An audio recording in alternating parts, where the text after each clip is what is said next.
I really enjoyed all the labs that we had in person. Not only were they convenient because of most distance learning students have full-time jobs, so the labs being on the weekends and only once or twice a semester really made it to where I could come and a lot of other people from different states were able to attend.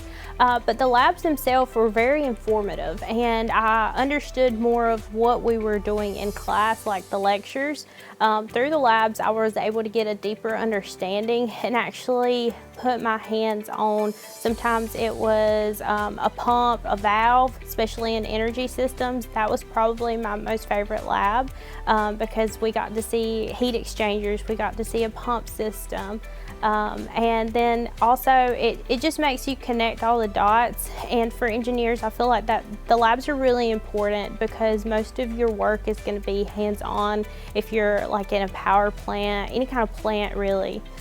So I would say the labs are one of the most important parts of the degree.